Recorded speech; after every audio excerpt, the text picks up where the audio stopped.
சும்மா இருந்தவரை நோண்டி சொராண்டி பிராண்டி விட்டுட்டு அதுக்கப்புறம் வந்து ஐயையோ வயிற்று வலிக்குதேன்னு சொன்னா என்ன அர்த்தம் சொல்லுங்க. அதுக்கப்புறம் அவர் வளர்ந்து இன்னைக்கு ஆலமரமா ஒரு காட்டு மரமா நிக்கிறாரு. இப்போ யாராலையும் எதுவுமே செய்ய முடியாத நிலைமைக்கு நிக்கிறாரு. ஏன்னா அவர் ஜனங்களுக்கு வந்த 10 நாளே எவ்வளவு விஷயங்கள் நல்ல விஷயங்கள் செஞ்சுட்டு இருக்காருங்கிறது நம்ம எல்லாருக்குமே நல்லா தெரியும். ஆனா ஏதாச்சும் தலையாட்டினீங்கன்னா நீங்க என்ன ரிசீவ் பண்றீங்கிறது எனக்கு தெரியும். ஓகேவா?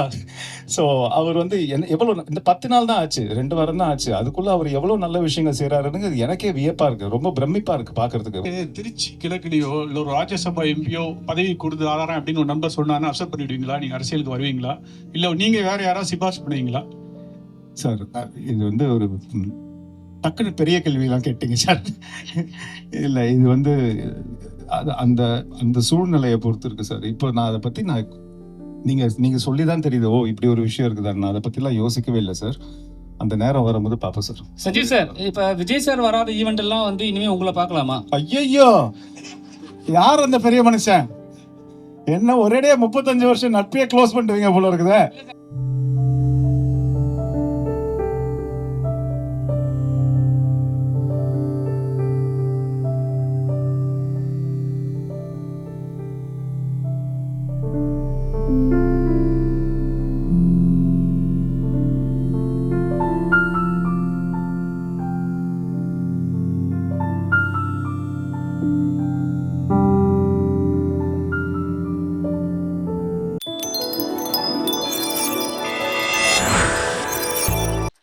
அண்ட் சும்மா சாதாரணமா ஒரு கார்விங்லயும் வந்து அந்த படத்தோட பேரை மட்டும் அவங்க போடலாம். அந்த படத்துல முதலமைச்சர் என்ன கெட்டப்ல இருப்பாரோ அந்த கெட்டப்பை தான் அவங்க கார்விங்கா பண்ணியிருக்காங்க. அது இன்னும் கஷ்டமான ஒரு விஷயம். ஏன்னா ஒவ்வொரு படத்துலயும் அவர் வேற வேற கெட்டப்ல இருந்திருக்காரு. ஸோ அந்த கெட்டப்பை வந்து ரீக்ரியேட் பண்றதுங்கிறது அது that is also a very beautiful thing to do and a very difficult task to do. அதை அந்த ஸ்டூடெண்ட்ஸ் பண்ணியிருக்காங்க. இந்த வயசுல இவ்வளவு சாதிக்கிறாங்க, கோல்டு மெடல் போய் வாங்கிட்டு வந்திருக்காங்கன்னா இந்த பாப்பெல்லாம் பாருங்க, அது கையா இல்லை மெஷினான்னு கூட தெரியல. 1 ஹவர்ல வந்து 76 பண்ணியிருக்குதான். அப்போ 76வது 90வது ரிபப்ளிக் டேலாம் வரும்போது என்னமா பண்ணுவேன்? ஸோ 76th ரிபப்ளிக் டேக்கு 76 காவிங்ஸா, அது வந்து எவ்வளோ பெரிய விஷயங்க அதெல்லாம். இந்தியா பூராமே இதை எதிர்பார்க்குறாங்க. இந்த நிர்வாகத்தை இந்தியா பூராம் இருக்கக்கூடிய ஒவ்வொருத்தரும் இது மாதிரி இருந்தால் நல்லா இருக்குமேன்றாங்க. இந்த மொமெண்ட்டை பற்றி உங்கள் ஒப்பீனியன்? இந்தியாவில் இருக்கிற ஒவ்வொருத்தரும் இதை என்ன ஆரம்பிச்சிட்டாங்க, இதை பற்றி உங்களுடைய சில சிந்தனை. சார் சிற்பம் திறக்கலாம் வாங்கன்னு சொல்லிட்டு என்ன மாட்டி விடுறீங்களா சார்? மாட்டியே விடல சார், பயங்கரமான ஆளுங்க சார் இவங்க, டேஞ்சரஸ் சார். எனக்கு பயமா இருக்கு, ஒவ்வொரு வார்த்தை பேசுறதுக்கும் பயமா இருக்கு. ஆனா நான் வந்து நண்பனா பேசல, இப்போ வந்து தமிழ்நாடு பிரஜையா பேசுறேன். அதான் நான் சொன்ன மாதிரி ஒவ்வொரு நாளும் நியூஸ் ஆன் பண்ணும்போது எனக்கு ஒரு ஒரு ஒரு ஒரு ஃபாஸ்ட் மூவிங் ஒரு கிராண்ட் ப்ரீ ரேஸ் பார்க்குற மாதிரி தான் இருக்குது. என்ன நடக்கும், என்ன நடக்க போகுது அடுத்தது, ராத்திரியோட ராத்திரியா என்ன நடந்துச்சு. அன்னைக்கு திடீர்னு காலையில் நியூஸ் போடுறேன், ராத்திரியோட ராத்திரியா கிட்டத்தட்ட எத்தனையோ பேர் பிடிச்சிருக்கிறாங்க. கேட்டால் அது வந்து சைலண்ட் ரைடா. அது வந்து யார்கிட்டயுமே அனௌன்ஸ் பண்ணால் அவங்க எல்லாருமே ஷார்ப் ஆயிடுவாங்க அப்படிங்கிறதுக்காக எதுவுமே சொல்லாமல் கொள்ளாமல் திடீர்னு நைட்டில் வந்து ஒரு ரைடு. ஸோ இந்த மாதிரி ஒரு விஷயங்கள் தான் சார் சொன்ன மாதிரி த்ரூ அவுட் இந்தியா வந்து எல்லா சீஃப் மினிஸ்டரும் இப்படி இருந்தால் நல்லா இருக்குமே அப்படிங்கிறது வந்து எல்லாருமே எதிர்பார்க்குற ஒரு விஷயம். சுருக்கமாக சொல்லணும்னா, ஒரு எப்படி சினிமாவில் ஒரு ட்ரெண்ட் செட்டராக இருந்தாரோ, எத்தனையோ பேரியரை உடச்சி எத்தனையோ தடைகளை உடச்சிட்டு தான் அவர் அந்த லெவலுக்கு வந்தார். உங்களுக்கு தெரியும், உங்கள் எல்லாருக்குமே ஒவ்வொருத்தருக்கும் தெரியும் நான் என்ன சொல்ல வரேன்னு. நான் பேர் சொல்ல விரும்பல. எவ்வளோ பேர் பெரிய ஆளுங்கள்லாம் இருந்தாங்க, அது எல்லாத்தையும் தாண்டி உடச்சி அவங்களோட பெரிய ஆளாக வரணுங்கிறது சினிமாவில் எவ்வளோ பெரிய கஷ்டமான விஷயம் அப்படிங்கிறது தெரியும். கிட்டத்தட்ட அங்கே வந்துட்டார். நான் கிட்டத்தட்ட அங்கே வந்துட்டாருன்னு ஏன் சொல்கிறேன்னு உங்களுக்கு தெரியும். அங்கே இருக்கிறவங்க அங்கே இருக்கிறாங்க, வந்துட்டார், ஈக்குவலாக வந்துட்டார். அதுக்கப்புறம் வந்து பீக்கில் இருக்கும்போது சரி வேண்டாம் நான் இந்த பக்கம் வரேன். அங்க சாதிச்ச தெரிஞ்சவருக்கு இங்க சாதிக்க தெரியாதாங்க, அங்க வந்து ஜெயிக்க தெரிஞ்சவருக்கு இங்க ஜெயிக்க தெரியாதா, அங்க தடைகளை உடைக்க தெரிஞ்சவருக்கு இங்க தடைகளை உடைக்க தெரியாதா, அங்க எதிர்ப்புகளை சமாளிக்க தெரிஞ்சவருக்கு இங்க எதிர்ப்புகளை சமாளிக்க தெரியாதா. எல்லாம் ஒண்ணுதான். இங்க கொஞ்சம் அதிகமா இருக்கும், அதை சமாளிச்சு வருவாரு அப்படிங்கிற நம்பிக்கை ஒரு தமிழ்நாடு பிரஜையா, ஒரு ஒரு முதலமைச்சரின் நலன் விரும்பியா எனக்கு இருக்கு. அவருக்கு நான் ஓட்டு போட்டிருக்கிறேன். ஸோ நான் அதை அவர்கிட்ட இருந்து எதிர்பார்க்குறேன். அந்த எதிர்பார்ப்பை நான் மட்டும் எதிர்பார்க்கல, தமிழ்நாட்டில் இருக்கிற ஒவ்வொருத்தவங்களும் எதிர்பார்க்குறாங்க. ஸோ நிச்சயமாக அந்த எதிர்பார்ப்புக்கு எந்த விதத்துலையும் அவங்களுக்கு ஏமாற்றத்தை கொடுக்காம முழுசா இன்னும் 100% 200% அவங்களை திருப்திப்படுத்துற மாதிரி தான் ஒரு ஆட்சி நடத்துவார் அப்படிங்கிறது நான் இந்த நிமிஷம் வரைக்கும் நம்பிட்டு இருக்கிறேன். இனிமேலும் அதான் நான் நம்புவேன். அது நம்ம நம்பிக்கையை வீண் போகாம அதை நிறைவேற்ற வேண்டியது அவரோட கடமை. நிறைவேற்றி காட்டுவார் உங்களுக்கு. நீங்களும் அதை பார்க்க தான் போறீங்க, நீங்களும் சந்தோஷப்பட தான் போறீங்க, உங்க குழந்தைங்க சந்தோஷப்பட தான் போறாங்க, எல்லாருமே சந்தோஷப்படுவோம். அந்த மாதிரி ஒரு ஆட்சி தான் இதுக்கு மேல தமிழ்நாட்டில் வரும். சுருக்கமா சொல்லணும்னா எனக்கு தெரிஞ்சு இது யாருமே என்கிட்ட சொல்லலைங்க. இது மறுபடியும் உங்ககிட்ட சொல்றேன். இது என்னோட ஒப்பீனியன். எனக்கு தெரிஞ்சு இன்னும் ஃபியூ இயர்ஸ்ல தமிழ்நாடு வந்து சிங்கப்பூர் மாதிரி மாறினா கூட அது ஆச்சரியப்படுறதுக்கு எனக்கு எதுவுமே இல்லை. அந்த அளவுக்கு அந்த அளவுக்கு நான் சொல்றது அந்த அளவுக்கு மெடிக்கல் ஃபெசிலிட்டி. ஏன்னா சிங்கப்பூர் சிட்டிசனுக்கு வந்து உள்ள மெடிக்கல் ஃபெசிலிட்டிலாம் பிரமிச்சு போயிடுவோம் நம்ம போய் பார்த்தோம்னா. Education, medical facility and security.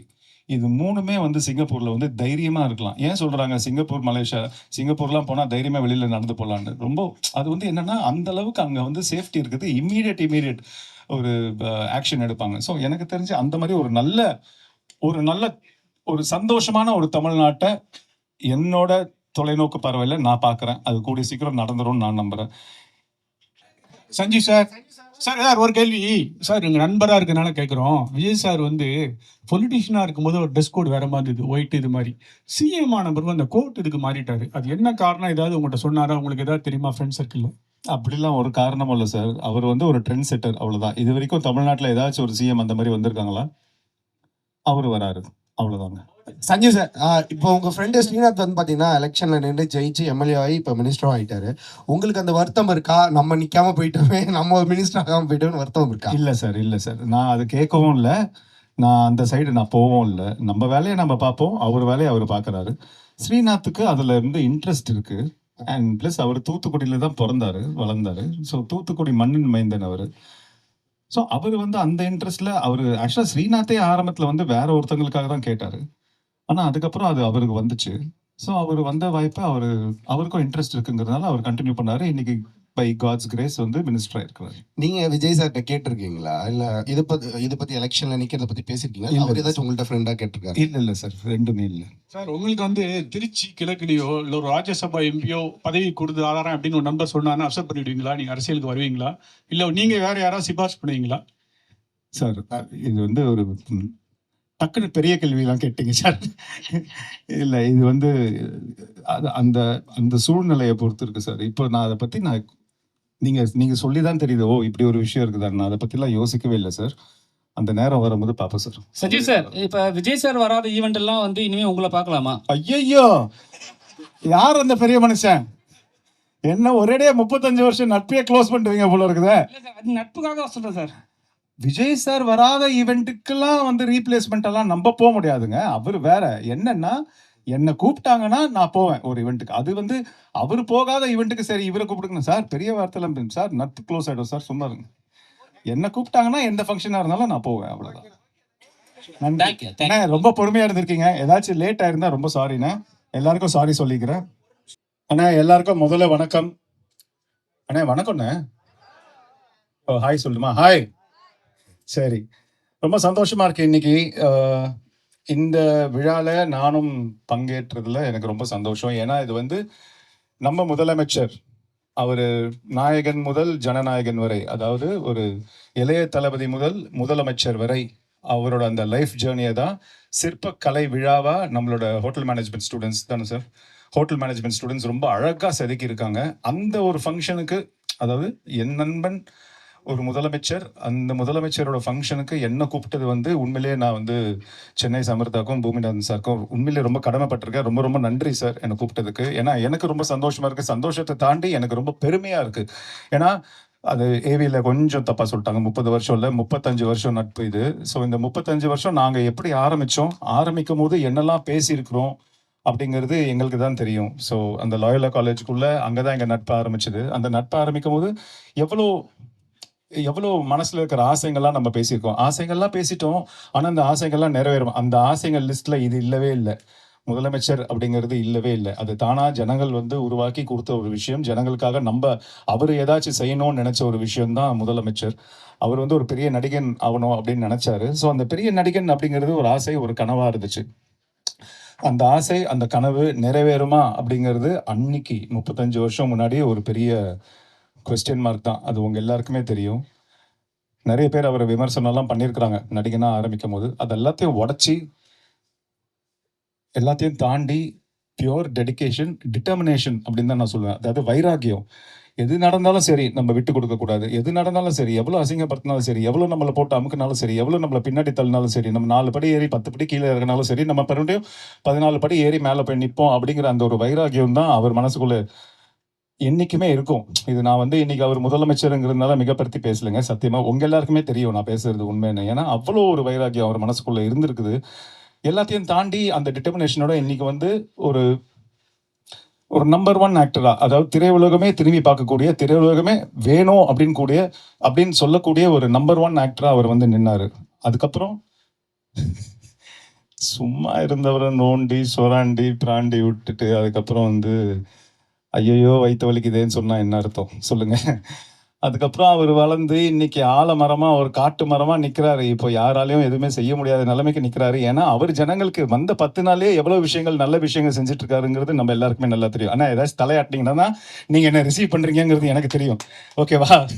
So, அவர் வந்து எவ்வளவு இந்த 10 நாள் தான் ஆச்சு. 2 வாரம் தான் ஆச்சு. அதுக்குள்ள அவர் எவ்வளவு நல்ல விஷயங்கள் செய்றாருங்கிறது எனக்கே வியப்பா இருக்கு. ரொம்ப பிரமிப்பா இருக்கு பார்க்கறதுக்கு. ஒரு நாளும் வந்து மெசேஜ் தான். இப்போ வந்து அவர் பிஸியா இருக்கிறாரு. அதனால நான் ரெகுலரா ஃபோன் பண்ணி டிஸ்டர்ப் பண்ண விரும்பல. ஸோ மெசேஜ் மட்டும் சூப்பர். என்ன இதெல்லாம் வந்து அவர் யோசிப்பாரா? அப்படிங்கிற ஒரு கூட இருந்த எனக்கே தெரியல. இவ்வளோ யோசிப்பாரா? இவ்வளோ பண்ணுவாரா? இவ்வளோ நல்லது செய்வாரா? அதுவும் வந்து 10 நாள்லயே வந்து டக்குன்னு ஒரு முதல்வன் படம் பார்க்குற மாரி இருக்குது எனக்கு டெய்லி நியூஸ் திறந்தாலே, டிவி ஆன் பண்ணாலே, இன்னைக்கு என்ன முதல்வன் என்ன செஞ்சிருக்கிறாரு? அந்த மாரி தான் எனக்கு ஒரு ஃபீலிங் வருதே தவிர, ஒரு முதலமைச்சர் அப்படிங்கிற ஒரு அது முதலமைச்சர்னா ஸ்லோவா அப்படியே பிக்கப் பண்ணிட்டு வருவாங்க. இவரு வந்தோம்னா அதிரடியா Mr. Mario, please excuse me.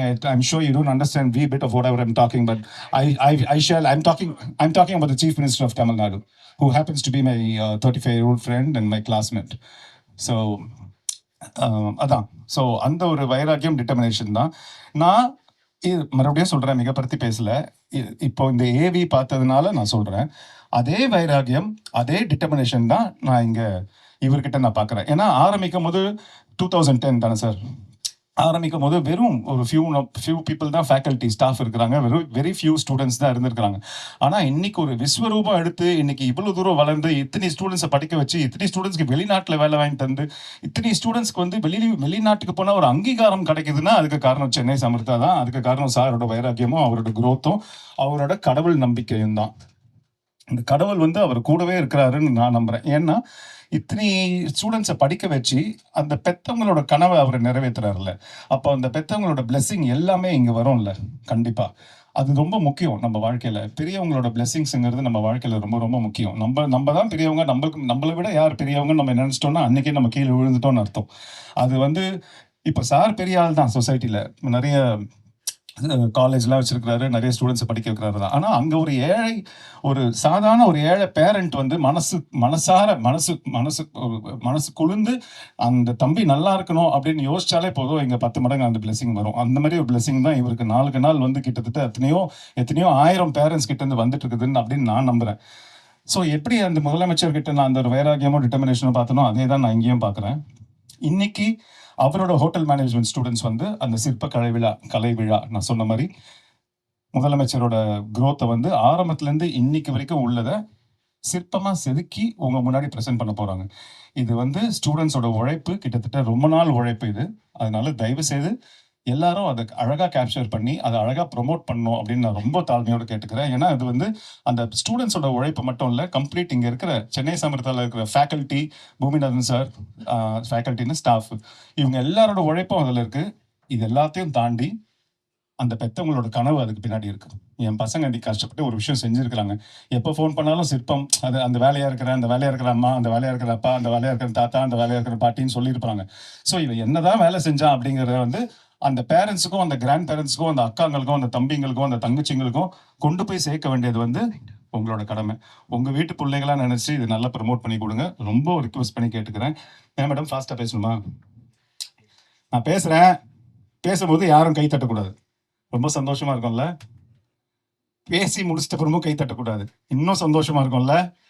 நான் பேசிட்டு இருக்கும் போதே கை தட்டணும். ஓகேவா? அப்பதான் எதுவுமே புரியாது. ரெடியா? அடிக்கடி சொல்ற விஷயம் தான். ஆனா இது சென்னை சாம்பிரதாக்க கரெக்டா சிங்க் ஆகும்னு நான் நம்புறேன். பேசலாமா? அண்ணா என்னண்ணே, எங்கண்ணா வந்திருக்கோம்? நம்ம யாராச்சும் தவறிட்டாங்களா? நல்ல விஷயத்துக்கு தானே வந்திருக்கோம். சந்தோஷமா இருக்குண்ணே. சந்தோஷமா சொல்லுங்க. ஆரம்பிக்கலாமா? தோற்றங்களை மாட்டி பல மாற்றங்களை கொண்டு நாளும் பக்கத்தில் நாட்களை தாண்டி கலைகளை தாண்டி எதிர்களை எதிர்கொண்டு பல எதிர்பார்ப்புகளோடு இருக்கும் நம்ம சென்னை சமர்த்தாக்கு தோல்வியுமில்லை, துயரமில்லை, தோழனாக தோல் கொடுப்பீங்க நம்பிக்கையோடு விடைபெறுகிறேன். மீண்டும் உங்களை அடுத்த மேடையில் சந்திக்க வரை உங்களிடம் விடைபெறுவது சஞ்சீவ். ஏதாவது புரிஞ்சுதா? ஏதாவது கொஞ்சமாவது புரிஞ்சுதா?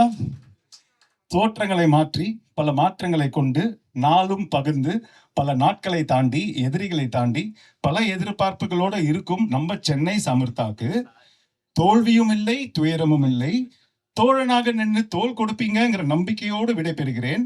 மீண்டும் உங்களை அடுத்த மேடையில் சந்திக்கும் வரை உங்களிடமிருந்து விடைபெறுவது சஞ்சீப் அப்படின்னு சொன்னேன். இப்போ சொல்ற புரியுதான் பாருங்க. தோற்றங்களை மாட்டி பல மாற்றங்களை கொண்டு நாளும் பல நாட்களை தாண்டி கலைகளை தாண்டி எதிரிகளை எதிர்கொண்டு பல எதிர்பார்ப்புகளோடு இருக்கும் நம்ம சென்னை சமரத்துக்கு தோல்வியும் இல்லை துயரமும் இல்லை, தோழனாக நின்று தோல் கொடுப்பீங்க நம்பிக்கையோடு விடைபெறுகிறேன். மீண்டும் உங்களை அடுத்த மேடையில் சந்திக்கும் வரை உங்களிடமிருந்து விடைபெறுவது சஞ்சீப். ஓகேவா?